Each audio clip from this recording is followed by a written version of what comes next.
Welcome to London Neighbourhood Histories, brought to you by LondonFuse and the London Heritage Council as part of Doors Open London. During this audio tour, you'll have the opportunity to explore Midtown. Much of the information in this tour is from the article London Neighbourhood Histories, Midtown's Heart and Soul, published on londonfuse.ca, researched and written by Amelia Eqbal. LondonFuse's Neighbourhood Histories series highlights and chronicles a sliver of the rich, layered heritage of some of London's neighbourhoods, the diverse individuals who have lived within them, and the events that have impacted their development. The tour begins at the northwest corner of Dundas and Adelaide Street. We invite you to enjoy the tour from home or walk along the route we describe, taking time to pause and listen at your own pace. If you're listening to this tour while walking, please ensure you remain aware of your surroundings and follow traffic signals. Before we start the tour, we would like to acknowledge the history of the traditional territory and honor the long-standing relationships of the three local First Nations of this land and place in southwestern Ontario. What is now known as London, Ontario, is located on the traditional lands of the Anishinaabeg, Haudenosaunee, Lenape, and Ottawandaron peoples on lands connected with the London Township and Sombra Treaties of 1796 and the Dish with One Spoon Covenant Wampum. Home to many social services, artistic ventures, and educational hubs, Midtown has always been more than just a stop on the way downtown. Midtown stretched from Queen's Avenue in the north to the CN Railroad tracks in the south and is centered along Dundas Street with borders to the east and west around Adelaide and Colborne Streets, respectively. Wedged between the downtown core and Old East Village, it is a predominantly commercial area with many shops, services, and restaurants on the Dundas Street business corridor. Let's head west on Dundas Street as we explore this neighborhood. The small but mighty neighborhood dates back to 1855. Midtown's development accelerated in the mid-19th century when Murray Anderson, the City of London's first mayor, established the Globe Foundry Ironworks near Adelaide and Dundas, in the spot where you can now find the London Police Service headquarters. The neighborhood became home to many artists, creatives, and immigrants working in the nearby manufacturing and retail industries. The area offered affordable land and housing close to their work. Midtown has a robust residential presence, mostly made up of three-story walk-ups and high-rise apartment buildings and a number of large homes built in the late 19th and early 20th century, most of which have been converted into businesses or apartments.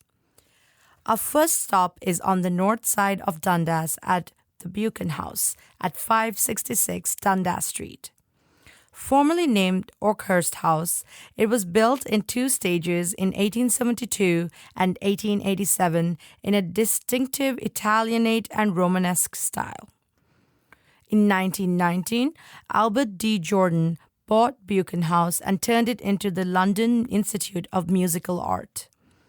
Upon taking possession of the property, Jordan transformed the attic into a performance hall. In the 20th century, the Buchan House was also home to the Tweedsmuir branch of the Canadian Legion, which aided veterans and contributed to other community organizations such as the Red Cross and United Appeal.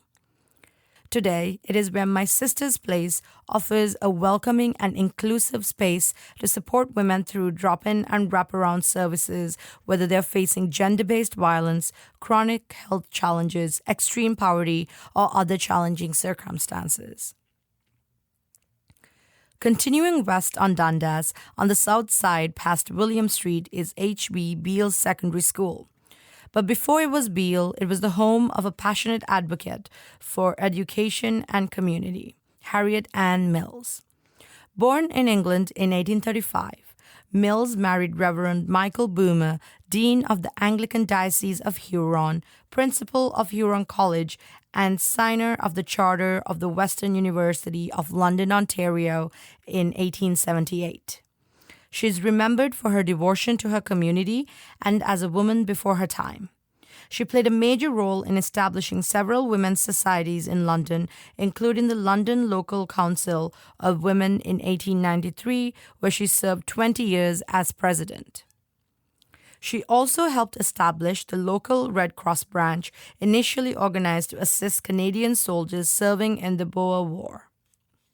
She was a member of the Imperial Order Daughters of the Empire, who later named a chapter in Mills' honor. Mills was particularly passionate about education. She became the first woman trustee on the London Board of Education in 1898.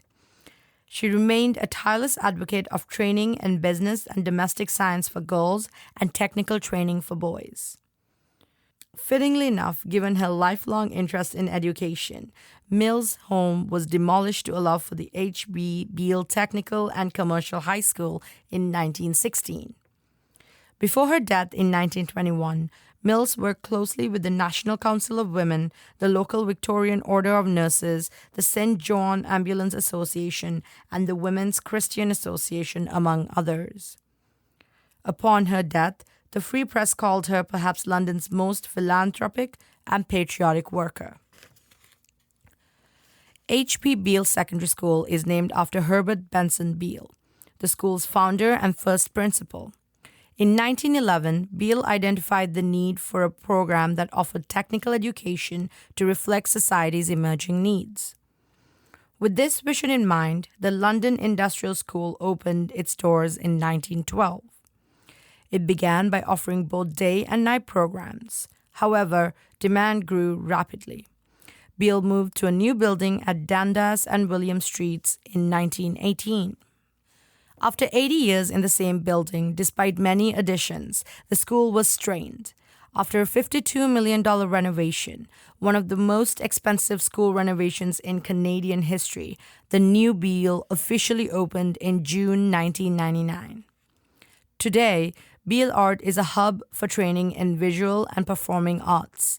Notable alumni of the school include artist and filmmaker Jack Chambers, Major League Baseball outfielder Frank Coleman, artist Greg Curnow, and musician and entertainer Tommy Hunter.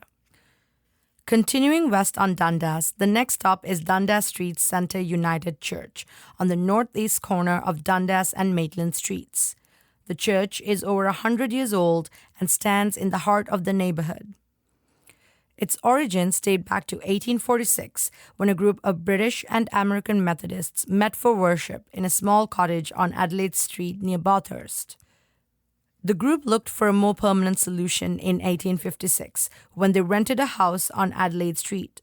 However, their plans to build a church were stalled until Methodists from the North Street Church, known today as the Metropolitan United Church, stepped in to provide both moral and financial support. A frame was finally built on the northeast corner of Adelaide and King Streets in 1860 with the capacity to accommodate a congregation of 300 people. The newly dubbed Adelaide Methodist Church was later sold to the Anglicans and then to the Baptists. It moved to the south side of King Street and expanded into the Adelaide Street Baptist Church of today. Meanwhile, the United Congregation purchased a wooded property on the corner of Dundas and Maitland Streets in 1869 and soon after laid the cornerstone for a new yellow brick church. On April 3, 1870, they dedicated the Gothic-style Dundas Street Wesleyan Methodist Church. In 1876, it was renamed the Dundas Street Centre Methodist Church. Unfortunately, the original Dundas Street Centre Methodist Church burned to the ground almost 20 years later, on February 13, 1895. They quickly replaced it with the red brick Romanesque-style building that stands today. The present building was recognized in 1995 as a historic site for its unique sanctuary featuring a semicircular, freestanding balcony and its beautiful Victorian stained glass windows and dome. The pipe organ is unique, a 3-manual Cassavant featuring rosewood keys instead of the standard metal keys. It was installed in 1930 after the previous one was destroyed by fire, and it remains the only organ in the region with a wood harp or marimba.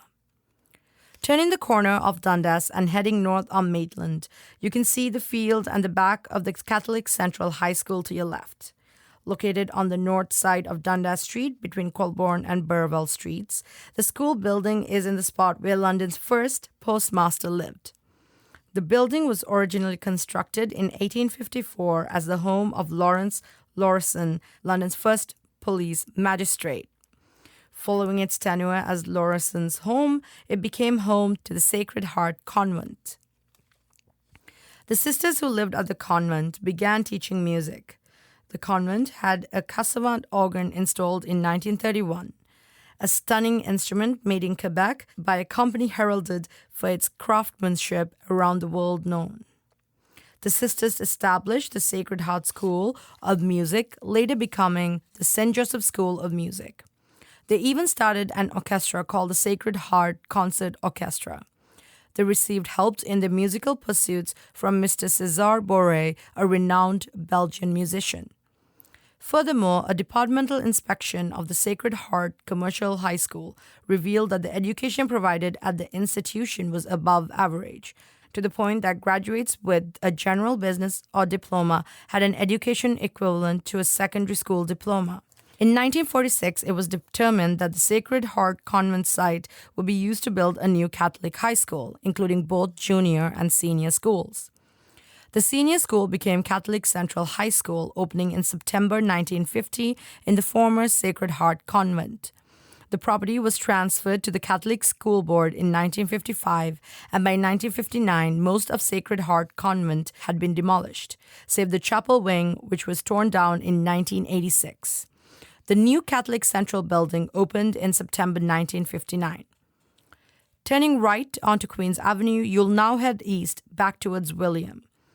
As you walk on your right, you'll see some unique British-style terrace housing at 491 to 499 Queen's Avenue. This house was home to lawyer and patron of the arts Gordon Jeffrey. He came from a recognized London family. Joseph Jeffrey was a founder of London Life. He was also a member of the LGBTQ+ community and was discriminated against in our conservative city. For example, he was turned away from Hotel London by the owner because of his sexual orientation.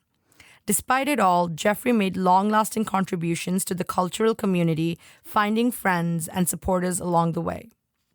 Jeffrey's most well-known legacy is Aeolian Hall. In 1947, he purchased the abandoned Beaker United Church on Dundas Street, which he used to create the first version of Aeolian Hall, in cooperation with Western University. The London Chamber Orchestra, founded by Jeffrey in 1947, played many concerts here, and choral and events and schooling for musicians.